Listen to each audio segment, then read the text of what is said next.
Assalamualaikum warahmatullahi wabarakatuh. Halo semuanya, selamat datang di channel saya. Salam kenal sebelumnya. Nama saya Fuadi Satria. Saya seorang IT Network Engineer sebelumnya di perusahaan sebelumnya ya. By the way, supaya lebih akrab bisa dipanggil Bang Satria boleh, Mas Satria boleh. Yang penting jangan disingkat ya. Kali ini saya ingin sharing atau berbagi pengalaman mengenai proses seleksi CPNS. Jadi khususnya bagi angkatan 2019 ya kan. Ini pengalaman tes pertama saya dan alhamdulillah bisa langsung lolos. Jadi simak beberapa tips dari saya yang semoga bisa bermanfaat untuk teman-teman yang sedang melamar CPNS atau bahkan yang sudah melalui tahap sudah administrasi ya kalau sekarang ya.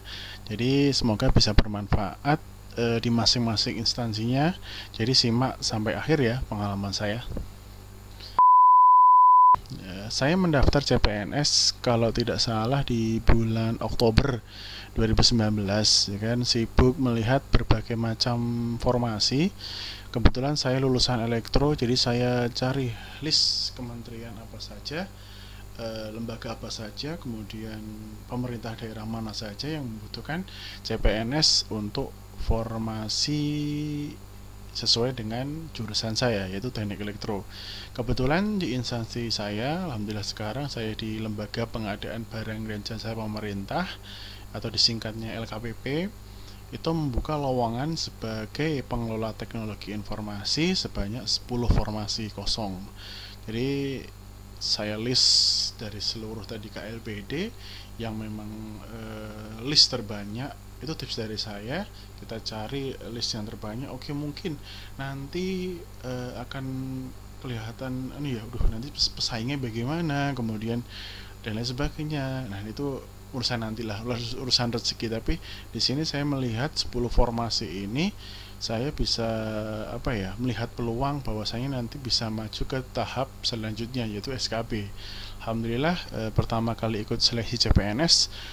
Sebelum pengumuman hasil administrasi, saya sudah mempersiapkan ya teman-teman, beli buku setebal ini ya kan untuk belajar. Langsung ke toko buku ya, tentunya di mana yang ada toko buku, tanya yang best seller yang mana. Kemudian meskipun jarang sekali dipegang buku itu, namun jika ada waktu luang, alhamdulillah saya mengerjakan beberapa soal. Nah, di sini yang terpenting masuk dalam otak. Jadi teman-teman, bagi teman-teman yang lulusan sudah lama ya kan, misal 2012, 2015 dan sebagainya, nggak usah khawatir teman-teman. Jadi fokus saja sama pembelajaran ini ya kan. Jadi pasti kita akan nanti kalau lulusan yang 2020 sampai 2021 gimana nih ya kan, itu urusan nanti, kalau rezeki nggak kemana. Dan alhamdulillah saya dinyatakan lulus administrasi dan tes pada tanggal 19 Februari 2020, waktu itu di BKN Pusat Jakarta. Jujur dari sini saya tidak mempunyai banyak waktu untuk belajar. Tips dari saya, pintar-pintar kita mengatur waktu. Jadi mengatur waktu, kemudian luangkan untuk melihat channel YouTube membahas soal-soal SKD sesuai dengan kisi-kisi materi resmi ya dari Kemenpan RB. Kalau waktu itu tahun 2019 kalau nggak salah nomor 23 tahun 2019. Jadi sehingga teman-teman itu belajarnya nggak salah ya kan. Kemudian saya perbanyak juga, kalau misal teman-teman yang muslim, monggo silahkan ditambah ibadahnya. Kalau yang non, monggo sesuai dengan kepercayaan masing-masing. Kalau saya alhamdulillah saya tambah ibadah saya untuk menambah rasa percaya diri. Jadi kayak tadi itu saya melihat, waduh peluang saya bagaimana. Kemudian saya juga lulusan udah lama, kalau saya ini kan lulusan baru ya kan. Jadi itu sebagai doa, salah satu doa. Ditambah rutin juga untuk sholat tahajud ya. Kemudian insya Allah supaya diperlancar yang maha kuasa, seperti itu. Kemudian perjalanan ke kantor BKN saya awali dengan naik kereta ya kan, itu pada H-1 dari Yogyakarta. Kemudian menginap di rumah teman kuliah saya waktu itu, dan belajar ya sebisanya. Kemudian tips lagi nih ya buat teman-teman, bagi kalian, jangan belajar sampai larut, meskipun waduh ini materi ini saya belum bisa nih, materi yang ini belum saya pelajari. Jangan sampai kita berlarut-larut dalam hal belajar, namun nanti malah menguras tenaga, menguras pikiran ya kan. Jadi jangan sampai pas waktu besoknya tes ya kan, malah badan tidak fit. Jadi badan tidak fit karena tadi begadang ya kan, jauh-jauh dari sebelumnya. Juga usahakan rutin berolahraga ya kan. Kenapa sih harus olahraga, hubungannya apa ya kan? Karena badan yang fit itu juga membantu teman-teman dalam pengerjaan soal, otak lebih refresh, kemudian badan juga lebih fit ya kan. Kemudian kalau untuk pas waktu soal, tips dari saya itu pengerjaan soalnya, kan ada 3 nih, ada TKP, TWK, sama TIW ya. Kemudian kalau dari saya, tips dari saya pengerjaan soal, saya pilih yang pertama itu TKP dulu. Nah, kenapa TKP? Nah, karena di sana tuh banyak poin, teman-teman. Jadi ketika jawaban kita mendekati sempurna atau sempurna, kita mendapatkan nilai 5 dan minimal dapat nilai 1.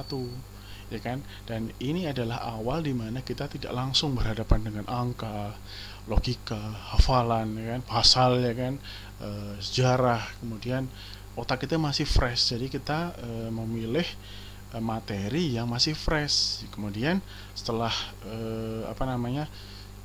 tadi yang sesuai tips tadi yang pertama, jadi TKP dulu ya teman-teman, TKP dulu. Kemudian setelah mengerjakan soal TKP, saya mengerjakan soal TIU. Tipsnya adalah kerjakan bagian mana yang teman-teman anggap bisa dan menguasai. Jadi kiranya susah atau apa, skip dulu. Kemudian jadikan manajemen waktu teman-teman, jadi tidak terpacu dengan satu soal saja ya kan. Setelah itu kemudian kita kerjakan soal TWK, sama seperti yang TIU tadi, yaitu kerjakan yang kita bisa dahulu ya kan. Soal yang agak susah dilewati dulu, kemudian nanti sesi selanjutnya bisa diulang lagi. Kemudian jika teman-teman masih ada waktu untuk merevisi jawaban, oh ternyata dari waktu 100 menit itu masih ada waktu sekitar 30 menit ya kan, itu gunakanlah waktu itu untuk merevisi jawaban. Kita cek ulang dari awal sampai akhir, diulang kembali ya kan, dengan mengecek jawaban sebelumnya apakah teman-teman yakin atau belum. Dan alhamdulillah waktu itu saya sisa 2 menit ya, 2 menit dari 100 menit kalau nggak salah waktu itu. Kemudian saya akhiri dan syukur alhamdulillah saya dapat skor waktu itu 353. Enggak senang, dan dengan usia segini dan belajar tidak full, maksudnya tidak setiap hari harus berhadapan dengan buku-buku yang tadi saya beli, namun saya cukup bersyukur karena menurut saya ini nilai yang cukup tinggi ya. Tinggal saatnya perbanyak doa ya, perbanyak doa saja. Jadi kalau rezeki nggak bakal kemana. Nah, untuk LKPP sendiri itu dibagi menjadi 5 tempat tes. Jadi ada di Medan, kemudian ada di Jakarta, Surabaya, Bali, dan Makassar. Sehingga kita tidak bisa nih tahu, wah skor yang si A berapa, ini berapa, saingan saya berapa. Jadi hanya berharap doa saja ya. Suatu hari bisa join di grup Telegram misalnya seperti ini ya kan.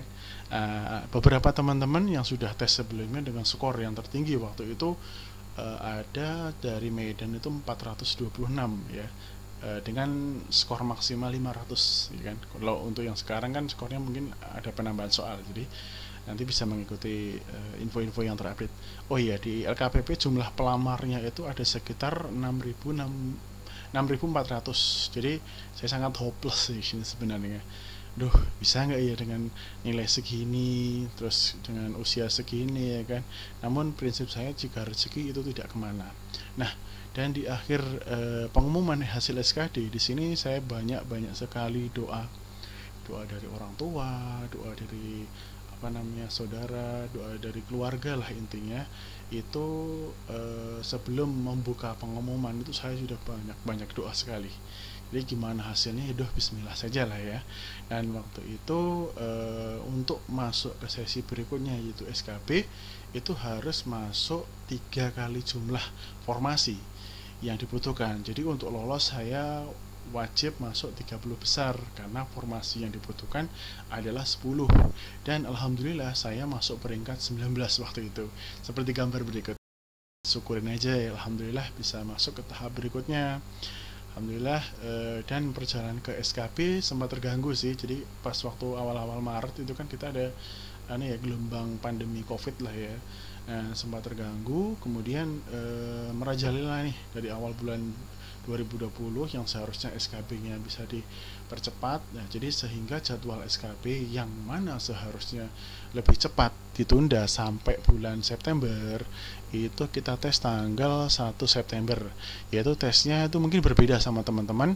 Kalau di LKPP itu ada namanya tes psikotes, kemudian wawancara psikotes, dan wawancara user dan pejabat di instansi kami. Jadi nanti waktu itu tesnya kami itu di rumah masing-masing teman-teman.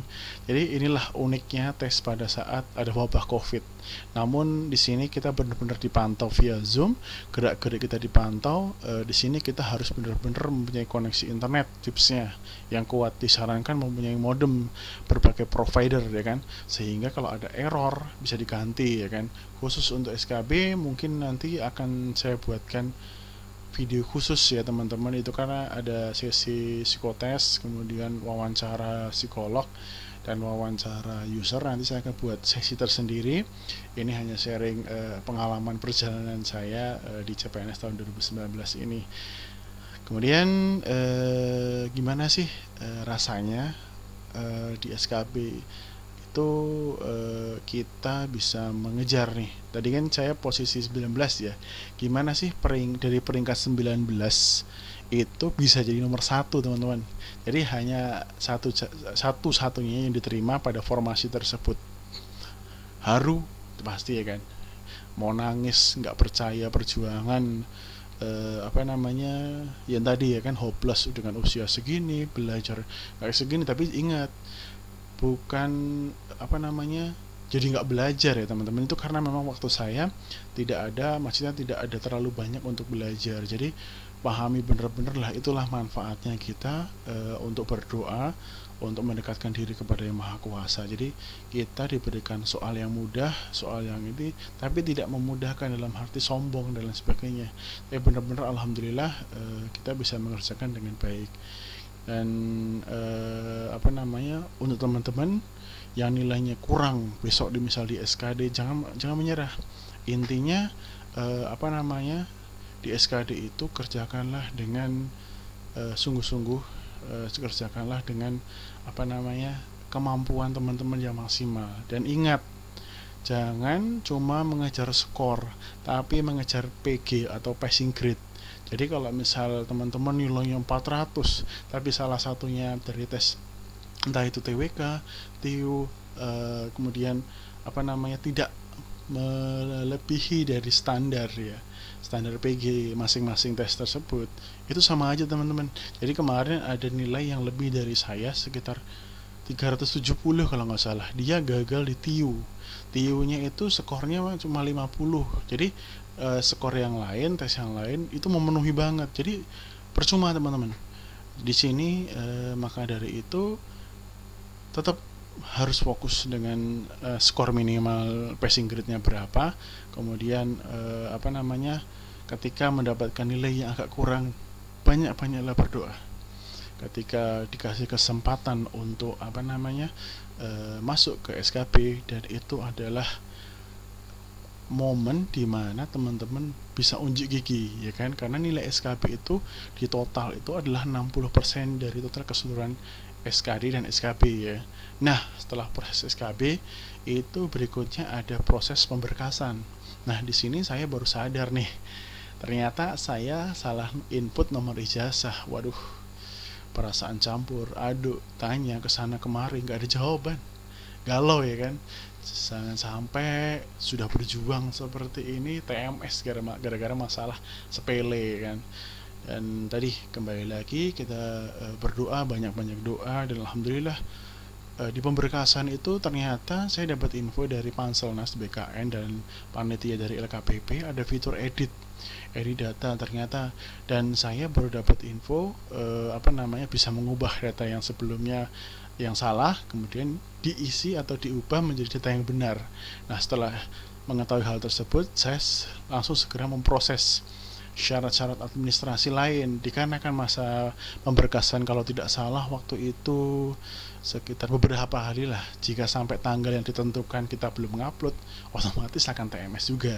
Jadi saran saya untuk teman-teman yang sudah nanti insya Allah akan masuk ke pemberkasan, tahap pemberkasan, di sini teman-teman bisa mengurus surat kesehatan jasmani rohani terlebih dahulu ya, dikarenakan proses ini agak lama, bisa sampai 2 hari, itu pun kalau nggak antri.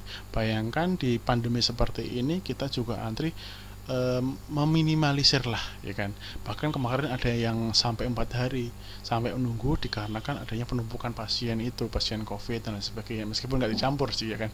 Sehingga pelayanan dari rumah sakit itu dibatasi oleh petugas. Selanjutnya kita bisa mengurus SKCK dan lain-lain. Jadi di tipsnya itu diurutkan berdasarkan lamanya proses pembuatan dari awal sampai akhir. Oke, sampai di sini teman-teman. Terima kasih telah menonton sampai akhir ya kan. Semoga bermanfaat buat teman-teman. Yang lain jika ada pertanyaan bisa komentar di bawah. Jika berkenan bisa subscribe, bisa like ya kan. Jika bermanfaat bisa share juga. Dan jika ingin bergabung di grup CPNS pengadaan barang dan jasa bisa join di grup Telegram kita. Terima kasih. Assalamualaikum warahmatullahi wabarakatuh.